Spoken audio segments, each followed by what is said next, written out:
music, and great guests. Here comes the night. Wow, here it comes. With Uncle Buck the Bumblebee and Colonel Steve the Ripster. Here comes the night.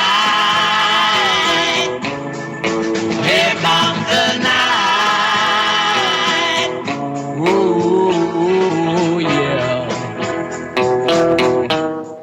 And welcome, everybody. This is Kcaa Radio, and this is Here Comes the Night, the first Saturday edition. And I want to introduce my co-host, Mr. Colonel Stephen Alexander. Hello, Steve. Hey, good evening, old friend. This is good to be back on the air with you. This is outstanding. I just, thanks for all the great hard work you did to put this all together again for us, and looking forward to having a great show. We're going to be doing this every Saturday night with, a myriad of guests and call-ins and so on and so forth. But thank you much, and always an honor to work side by side with you, sir. And fantastic. And now I would like to introduce my very good friend, and Steve's very good friend, Stacy Klein. And Stacy is the owner and the head bottle washer, dishwasher, anything you can think of to do with Go Broadcasting Network. Hey, Stacy, how are you tonight? I'm doing great. How are you guys doing? Thank you for inviting me. Well, thank you. It's always fun to do a show with Stacy.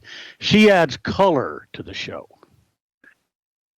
That's right. Otherwise, we would just be like black and white, I guess, huh? Something like that. So, yeah.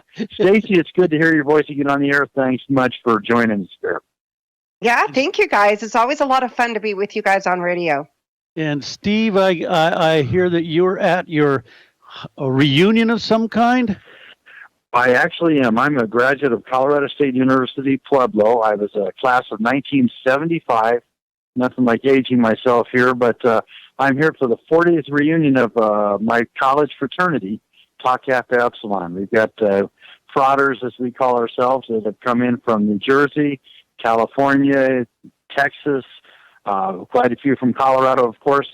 But yes, we are recreating our old glory days of being frat rats back in the 70s, but we did have to cancel the fraternity streak, and that was due to bad knees and excess cargo and overall a fear of running again through the streets. And I want to bring something up else, too, about the Colonel. Colonel used to be Lieutenant Ripster, and now he is Lieutenant Colonel Ripster, so he's moved up in the ranks. But his interesting thing is how many tours did you do over in the foreign areas of Iraq and where else?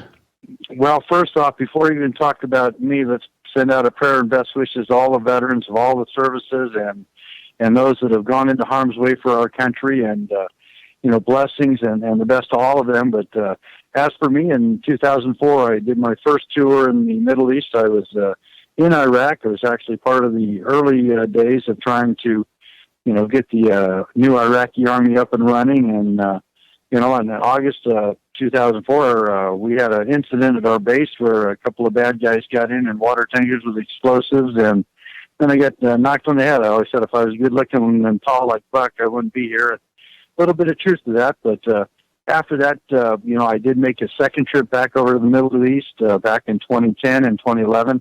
And it was in various countries over there, going about trying to do what I could to help the situation. But it's sure looking rough right now. Now, let's move forward. Tell everybody what your acting and impersonation abilities has done for you and what you've done for a lot of our soldiers to keep them out of harm's way. Well, again, I only speak on behalf of everybody that's trying to train these the military, all services to go overseas and do what they have to do. But in a unique situation, I'm kind of an actor of sorts, and so while I was still on active duty, I retired after 28 years in 2011.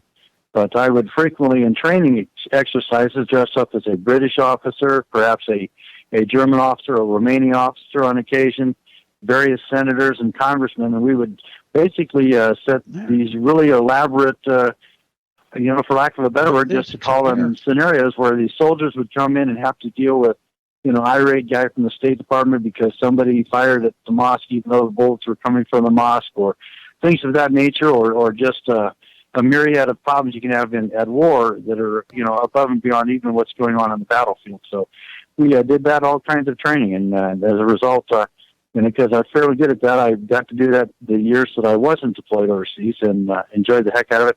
But I can assure you would never ever want me to work on your car. Okay, so let's just be clear about that. I can, if you need a British general to go in and yell at the American colonel because some of the Americans are saying the British training is substandard for the Iraqis, I can do that. But don't let me anywhere near your carburetor. Well, I follow Steve on Stephen Alexander on Facebook, and they often put a lot of pictures of some of the drills and some of the antics that he pulls off. Well, let's turn a little bit to Stacy. Stacy, tell us a little bit about yourself and how you got into broadcasting. Oh, pure accident. Somebody, I got into broadcasting when I was a stay-at-home mom a few years back, and some gal just tuned me into some websites about what do you do if you never worked before with the economy hit, right? And so what happened from there is I was commenting on those blogs, and from there it led to some gal that said click like on this Facebook fan page of this podcast, and said okay, and it was a gal that interviewed women only in business and stuff. And so she put a comment one day a few weeks later and just said, what do you do? What do you do if you've never worked a day of your life? What do how do you get a job? What do you put on your resume? So I commented, and this gal inboxed me who had the podcast, invited me on her show. And after that, was on her show. Some other hosts at other stations at the time actually loved what I said, invited me to their show.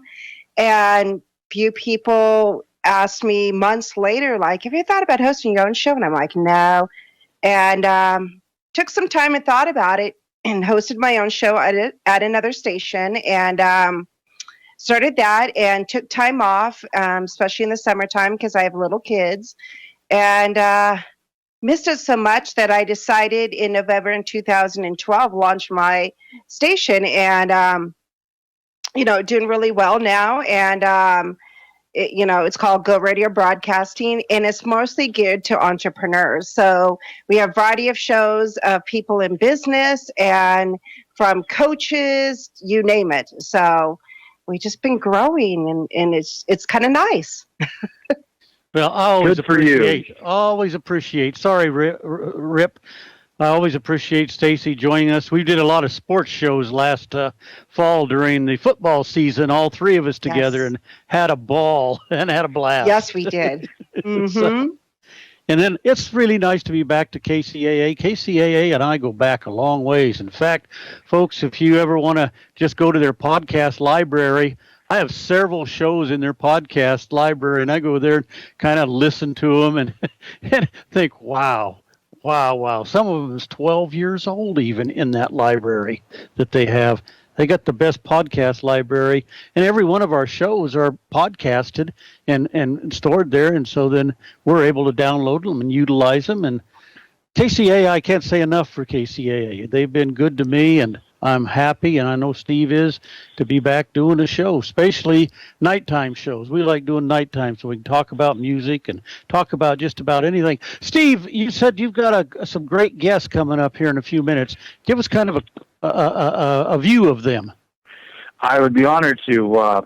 Long story short, and just to add on to this, after I got out of the Army, I started writing books, and Stacy just very nicely had me on one of her shows quite a few years ago, or whatever it's been. I can't keep track. But in the midst of all this, the last 4 or 5 months, I've gotten involved in filmmaking. I've always wanted to be involved with being on a movie set and doing all this and that. And quite frankly, I met some wonderful artists and such. And these, as I describe it, and they're hungry. I mean, we're think of the mentality of, they're willing to eat that ramen noodle until we can work up to Campbell's, till you can work up to the that they're great guys and just really full of effort. They invited me down to a movie set a couple months ago down in New Mexico, where they were filming a movie called In Search of Light, and the company was No Borders Productions. I'll say that again because the movie trailer is on YouTube. You can go look it up, In Search of Life by No Borders Productions.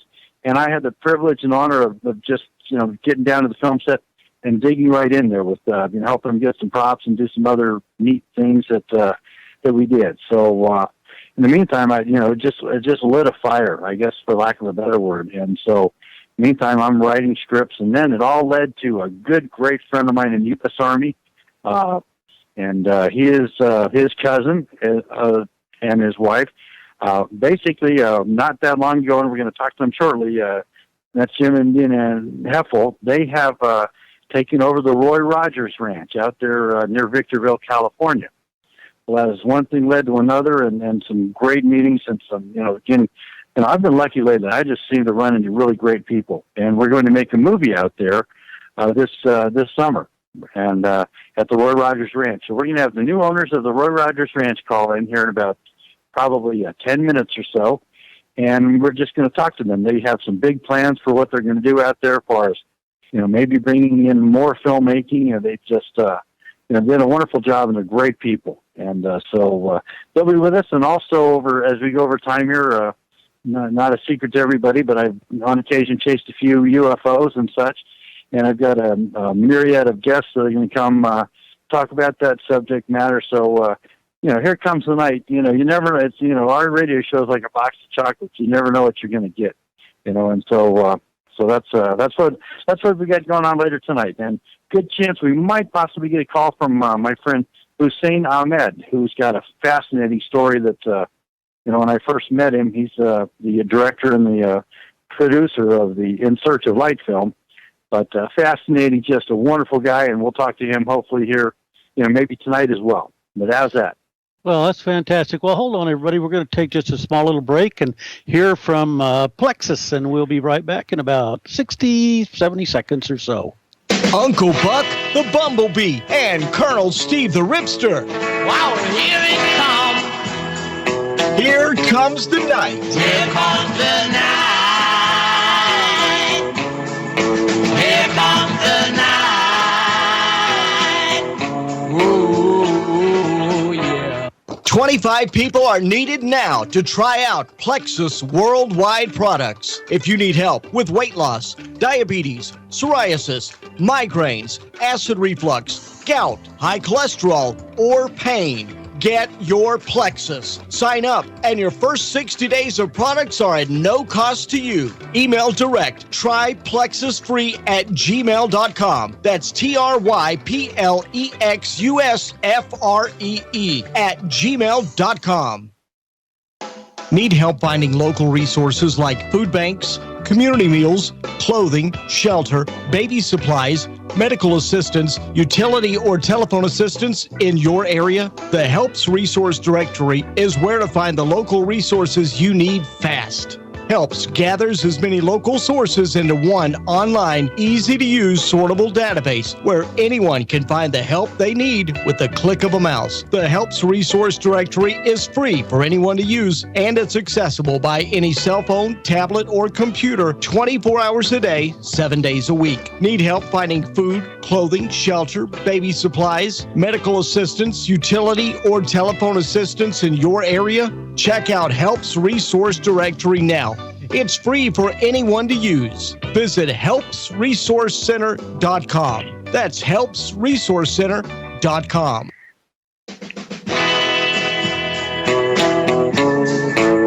Wow, here it comes. Here comes the night. Here comes the night. Here comes the night. Talk, music, and great guests. And welcome back. This is Uncle Buck, the Bumblebee, with Stacy Klein and, of course, Colonel Ripster in our Hi. first night back here. Well, anybody got anything neat they want to talk about?